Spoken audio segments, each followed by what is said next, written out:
In 1987, the Convent of Sacred Heart in rural Montana was quietly closed by the Catholic diocese after what church officials called administrative restructuring.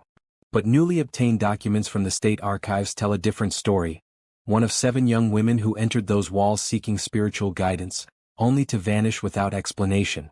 At the center of it all was Sister Agnes Whitmore, a woman whose 30-year tenure as novice mistress ended questions no one dared ask. The official reports were sanitized, the testimonies buried, the truth locked away. But what we found goes far beyond what was ever reported. Chapter 1. The last one to arrive. Sarah Chin was 22 when she first saw the Convent of Sacred Heart through the frosted window of the Greyhound bus. The October snow had come early that year, blanketing the Montana countryside in an unseasonable white that made the Gothic structure appear to rise from the earth like something from another century. According to her intake file, obtained through a Freedom of Information request filed 3 decades too late, Sarah had been fleeing a troubled past in Seattle. Drug addiction, family estrangement, a series of relationships that had left her hollow and searching. The convent had advertised in Catholic periodicals across the Pacific Northwest. Find peace in service to God. Novice training available for women seeking spiritual renewal. Mother Superior Catherine Donovan met Sarah at the heavy oak doors, her smile warm but her eyes somehow distant. The convent housed 12 nuns, she explained, leading Sarah through corridors that smelled of incense and something else, something medicinal and stale that seemed to cling to the stone walls. Sarah would be the 13th resident, training under Sister Agnes Whitmore, the convent's most experienced novice mistress. Sister Agnes has guided many young women toward their calling, Mother Superior said, her footsteps echoing in the vast hallway. She has a gift for seeing what others cannot. Sarah's first journal entry, found years later in a storage room basement, captures her initial impressions. October 15, 1987, this place feels like stepping back in time. No television, no radio except for religious programming. The other sisters barely speak during meals, and when they do, they glance at Sister Agnes first as if seeking permission. She's probably in her 60s, with these pale blue eyes that seem to look right through you. During evening prayers, I caught her staring at me instead of the altar. When I smiled, she didn't smile back. Just kept staring like she was studying something. The routine was rigid. 5 a.m. prayers followed by breakfast in silence, then individual instruction with Sister Agnes until lunch. The afternoons were spent in manual labor, cleaning, cooking, tending the small garden that somehow thrived despite the early snow. Evenings brought communal prayer and personal reflection time. But it was during those private morning sessions that Sarah began to notice something unsettling about her mentor. Sister Agnes would ask strange questions during their theological discussions. Do you dream of angels, child? Or, has God ever asked you to make a sacrifice you didn't understand? When Sarah inquired about the other novices who had trained there, Sister Agnes would grow quiet, her fingers working the rosary beads at her waist with increasing intensity. The Lord calls His chosen in mysterious ways, she would say. Some hear His voice more clearly than others. Sarah's journal entries from her second week reveal growing unease. October 23, 1987, I asked Sister Margaret about the girl who was here before me, Teresa something. Sister Margaret just looked terrified and crossed herself. She whispered that Teresa had found her calling and left to serve God elsewhere. But why won't anyone tell me where? And why does Sister Agnes keep that locked cabinet in her study? I've seen her take things from it during our sessions. Old photographs, papers she doesn't want me to see. Today she asked if I've ever felt God's presence so strongly it frightened me. The way she asked it, there was something hungry in her eyes. The isolation began to wear on Sarah. Letters from home went unanswered. The convent's mail system, she was told, was selective to prevent distractions from the outside world. Phone calls were prohibited except in emergencies, and even then they required Sister Agnes's approval.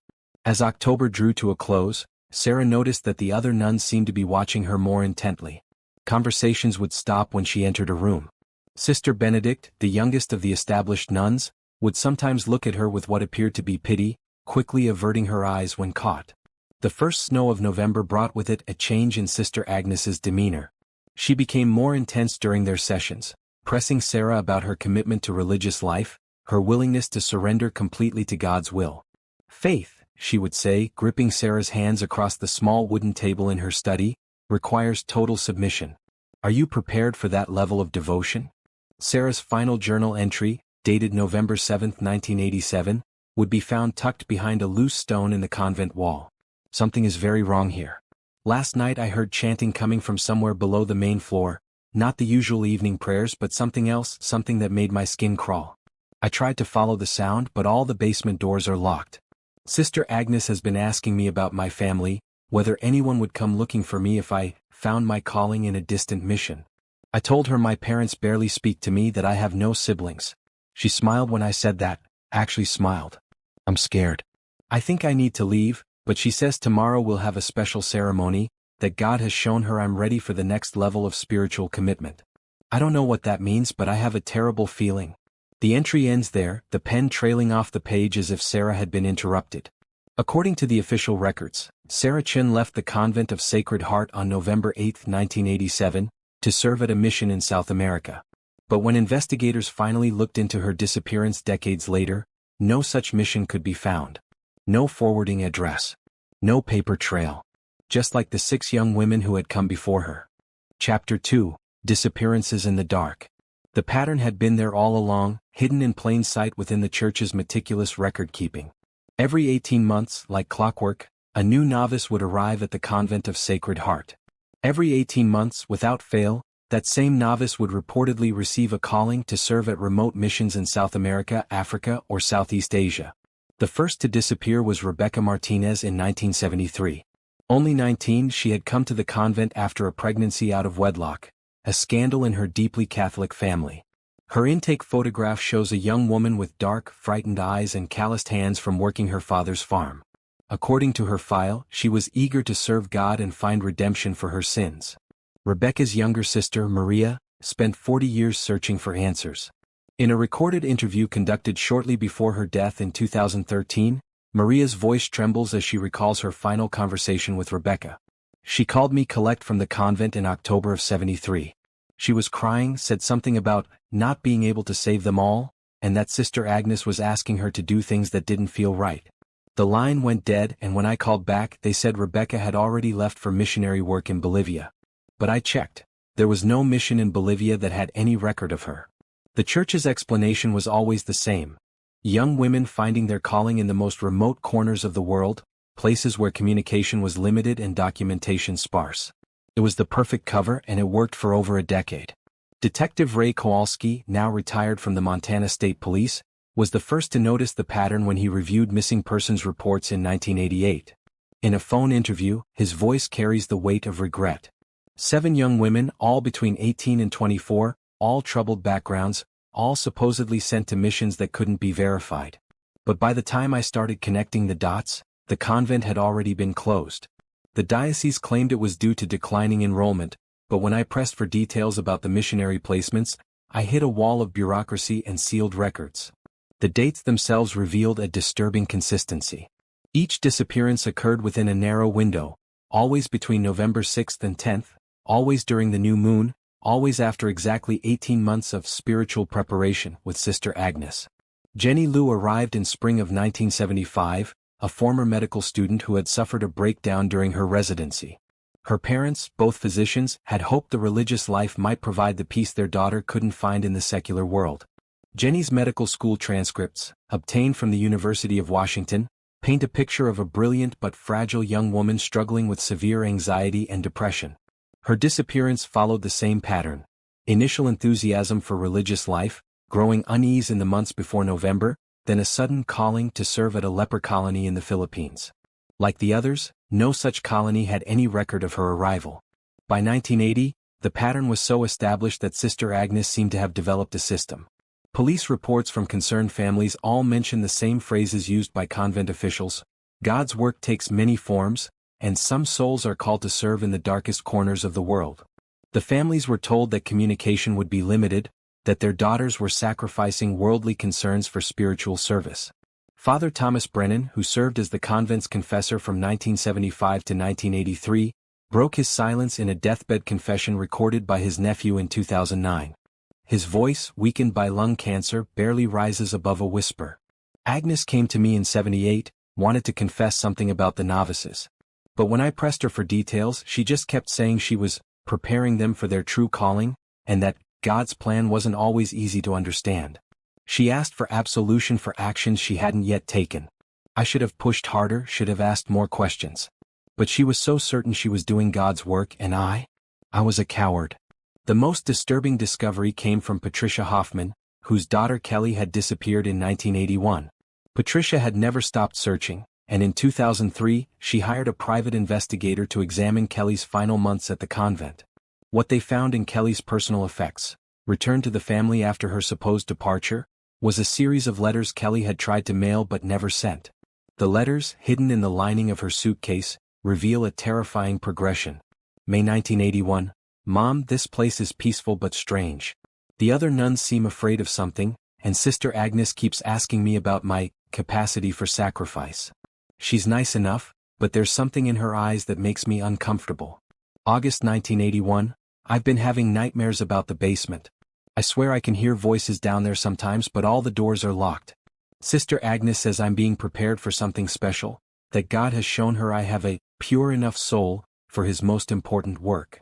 October 1981, Mom, I need you to come get me. I tried to leave yesterday, but Sister Agnes says I've made a commitment that can't be broken. She showed me pictures of the other girls who came before me, said they were all serving God's highest purpose now. The way she said it, I think something terrible happened to them. Please come get me before November. Please. Kelly Hoffman's final letter, dated November 5, 1981, was never finished. She's coming for me tonight. I can hear them chanting in the basement again, and Sister Agnes has that hungry look in her eyes. I tried to hide, but there's nowhere to go. If you find this, know that I love you and I'm sorry I wasn't strong enough to save. The letter cuts off mid-sentence. Like all the others, Kelly Hoffman was reported to have left for missionary work the next day, November 6. And like all the others, she was never seen again. Chapter 3, The Forbidden Wing. When the Convent of Sacred Heart was finally abandoned in late 1987, most of its contents were either donated to other religious institutions or sold at auction. But the basement level, what the nuns had always referred to as the Old Wing, remained sealed. Church officials claimed it was due to structural concerns, but maintenance records obtained through litigation show no evidence of foundation problems or safety issues. It wasn't until 2015, when the property was sold to a developer, that anyone gained access to those forgotten chambers. Construction worker Miguel Santos was part of the renovation crew tasked with assessing the building's condition. His testimony, given to local investigators after what he found in the basement, provides our first glimpse into Sister Agnes's true activities. We had to cut through 3 different locks just to get down there, Santos recalls, his hands shaking as he lights another cigarette. The smell hit us first, this sweet, sick odor like flowers left too long in water. The whole basement was laid out like some kind of ceremony space. The main chamber, approximately 30 feet square, had been converted into what could only be described as a ritual room. The stone walls were covered in religious iconography, but not the kind found in any sanctioned Catholic practice. Hand-painted murals depicted saints with their faces obscured by shadows, angels with too many eyes, and crucifixion scenes where the figure on the cross appeared to be female. Along the walls, 7 alcoves had been carved from the stone, each containing a wooden prayer kneeler and what appeared to be personal belongings, jewelry, photographs, locks of hair tied with ribbon. Above each alcove, painted in what laboratory analysis later confirmed to be human blood, were dates spanning from 1973 to 1987. The dates matched up with when those girls went missing, Santos continues. But that wasn't the worst part. In the center of the room there was this stone altar, stained dark. And underneath it. He pauses, unable to continue for several moments. Underneath it was a pit, maybe 8 feet deep. We found bone fragments down there. Small bones, like from hands and feet. The forensic analysis of the basement revealed evidence of prolonged ritualistic activity. Candle wax layers on the altar suggested decades of use, while soil samples from the pit contained trace amounts of human DNA, too degraded for identification, but consistent with remains that had been exposed to fire. Dr. Emily Richardson, the forensic anthropologist who examined the site, describes findings that challenge our understanding of what occurred in those chambers. The wear patterns on the stones suggest repeated ceremonial use over many years. The altar shows evidence of both burning and liquid staining, likely blood based on the chemical signatures we detected. But most disturbing were the scratches carved into the walls around each alcove. They appear to be tally marks, as if someone was counting something. Sister Agnes's private study, located directly above the ritual chamber, had been left largely intact when the convent closed. Hidden behind a false panel in her desk, Investigators found her personal journals dating back to 1972, 1 year before the first disappearance. The earliest entries reveal a woman struggling with orthodox religious doctrine, increasingly convinced that the church had lost its way. March 12, 1972. The church teaches us that salvation comes through faith and good works, but this feels insufficient. How can we truly serve God without complete sacrifice? Christ gave his life, shouldn't his most devoted followers be willing to do the same? By late 1972, her writings had taken on a more disturbing tone. November 23, 1972. I've been studying the lives of the martyrs, particularly the virgin saints who gave their lives in service to God. There is power in such sacrifice, a purity that transcends earthly concerns. I believe God is calling me to facilitate such transitions for others. The young women who come here seeking redemption, perhaps their true calling is not to serve in this world, but to serve as bridges between this world and the next. The journals detail Sister Agnes's growing obsession with what she termed spiritual purification through transcendence. She began researching historical religious practices deemed heretical by the Church, drawing inspiration from medieval texts describing rituals of holy sacrifice. Construction worker Santos describes finding Sister Agnes's most disturbing collection in a hidden room behind the main ritual chamber. There were dozens of photographs, Polaroids of young women, but not normal pictures. They showed the girls in various stages of preparation. Some were unconscious, others looked terrified. And there were audio recordings too. Cassette tapes labeled with dates and names. We didn't listen to many of them, but the ones we heard. Santos stops, visibly shaken. You could hear the girls begging, crying, asking why Sister Agnes was doing this to them. The recordings, currently sealed as evidence in an ongoing cold case investigation, allegedly capture Sister Agnes explaining her actions to her victims. God requires the ultimate sacrifice from his most beloved children. You have been chosen not for earthly service but for heavenly glory. Through your willing surrender, you will become instruments of divine grace, your pure souls ascending to serve at the right hand of Christ himself. According to the few fragments of these recordings that have been transcribed for official reports, Sister Agnes genuinely believed she was performing a sacred duty. Her voice remains calm, almost maternal, even as her victims' terror escalates. The most chilling discovery was found in the final hidden chamber, a small room that appeared to serve as Sister Agnes's private chapel. The walls were covered in handwritten prayers, but they were unlike any recognized Catholic liturgy. Blessed Virgin, accept these offerings of innocence. May their blood sanctify this ground and their souls find eternal peace in your divine presence. Grant me the strength to continue this holy work until you call me home. At the center of this room stood a statue of the Virgin Mary, but it had been grotesquely altered. The serene face had been replaced with a skull, and the traditional blue robes were stained dark red. In the statue's arms, instead of the infant Jesus, she held 7 small human skulls. DNA testing on these remains confirmed what investigators had suspected.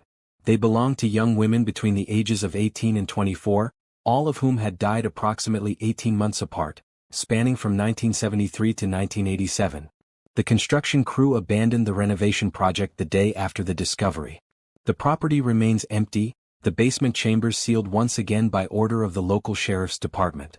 But according to neighbors, strange lights are sometimes seen in the windows on November nights, always around the time of the new moon. Some places, Miguel Santos concludes, shouldn't be disturbed.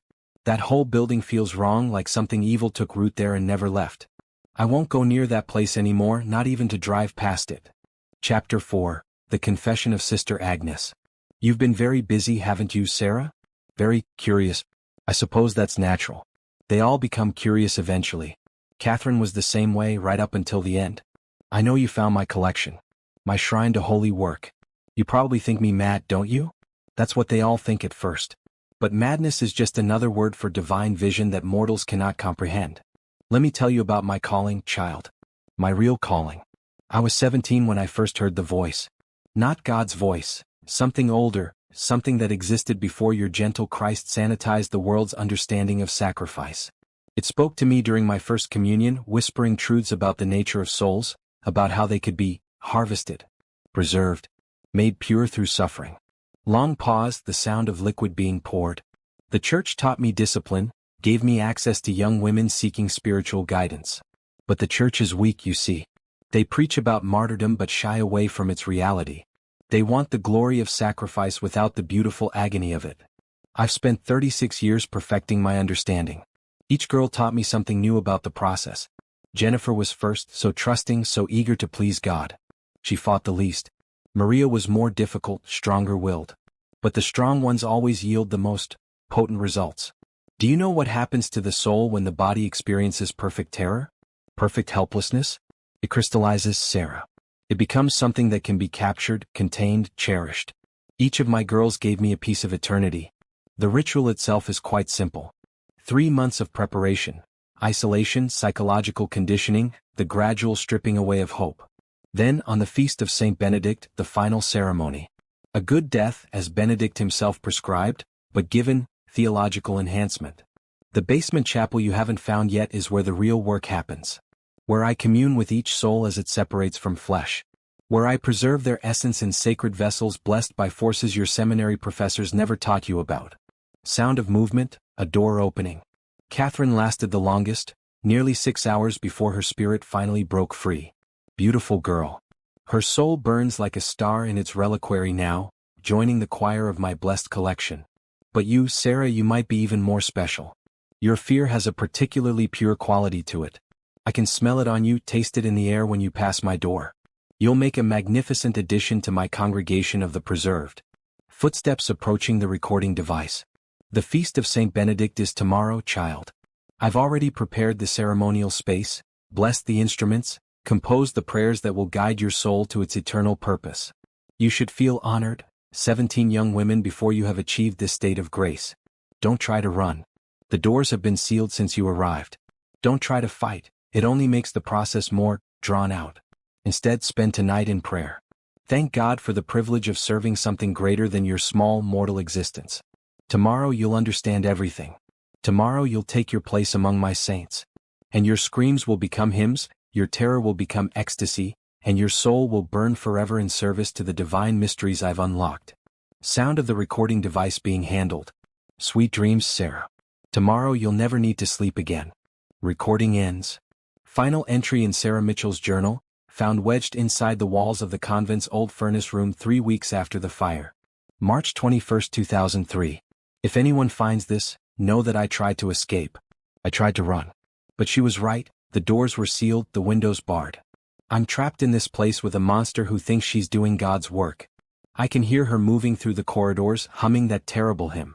She's preparing for tonight, for what she calls my elevation. I know what that means now.